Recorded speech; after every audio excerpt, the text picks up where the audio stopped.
Hey guys, Coach Andy here. I'm going to be talking through the next performance block for you guys for the next 4 weeks. Like I said before, in the last phase, we're in another intensification block before we go back to accumulation. Don't forget, intensification is common with things like lower rep schemes, so obviously higher loads, intensified pacing on workouts, etc. General overall volume is usually a little bit less. So we can actually handle some higher loads in strength work. So moving on, Mondays, we're going to be carrying on with our snatch work. Again, we're going to intensify the snatches by lowering the reps down, increasing your rest time between sets. So we should see some higher loads going up. We've been working very hard on our technique now. So by week 4, we're going to have a mini test where we're going to max out our snatch, which I'm looking forward to seeing some new PRs there. After your snatch work, you're going to go into some back squat, absolute strength work again. So we're building on from where we were in the last phase.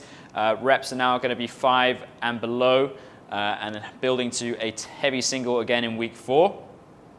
We've also got the introduction of some mixed lactic work. We've been doing just very basic cyclical assault bike sprints. You'll be happy to see that we're now going to move into some different modes of training here. So we're going to add in some kettlebell swings into some high turnover rowing or possibly assault bike work as well. On Tuesdays, we're going to carry on with our pressing and pulling absolute strength. It is now going to be just strict push pressing work rather than our combinations of strict press into push jerks. Again, the reps that have come down, so obviously weight should be going up. Same with our pulling movements. It's going to be supinated pull-ups now, not chest to bars again. So again, we should be able to add more load because we only need to break our chin over that horizontal plane. We're going to intensify our kipping work by putting our kipping back to back. So we're going to go into kipping chest to bars or toes to bars, or other way around, handstand push-ups into our kipping work back to back, and then resting rather than doing how we have been doing, where we've been going kipping, chest to bars, rest, kipping, handstand push-ups, rest.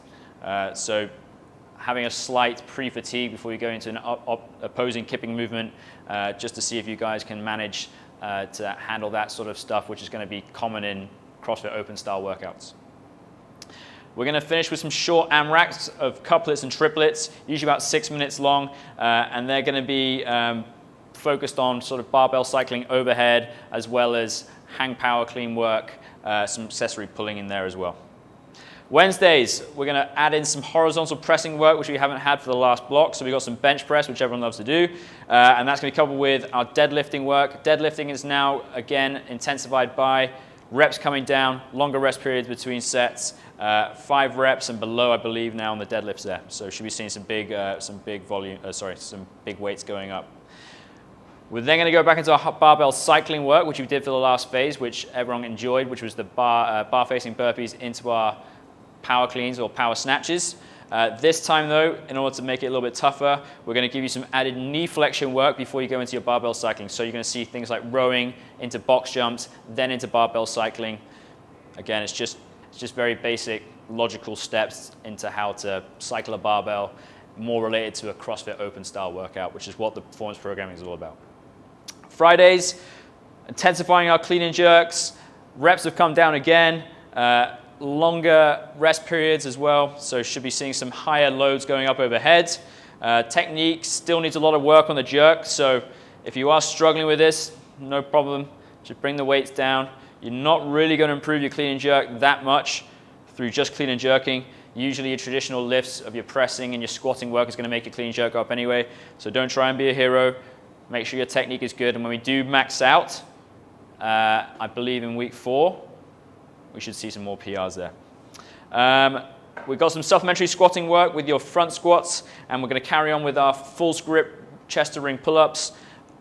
Already seeing massive improvements in that, which is great. Hopefully there's going to be some muscle ups coming around the corner for everyone.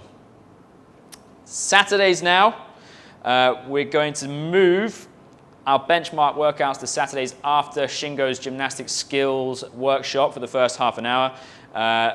There's a little bit less overall conditioning in this block for people, so we wanted to make sure they were getting a bit of a thrashing on the Saturday.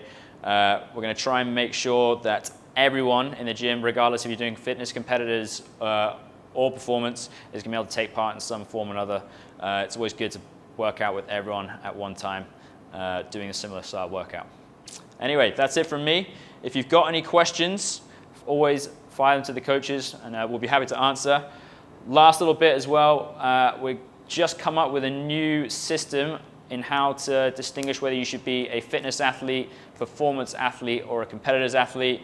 I've handed that over to Ed. I'm sure he'll present that in the next video. And if you've got any questions regarding that, again, just let us know and we'll be happy to answer your questions. Until next time, see you later.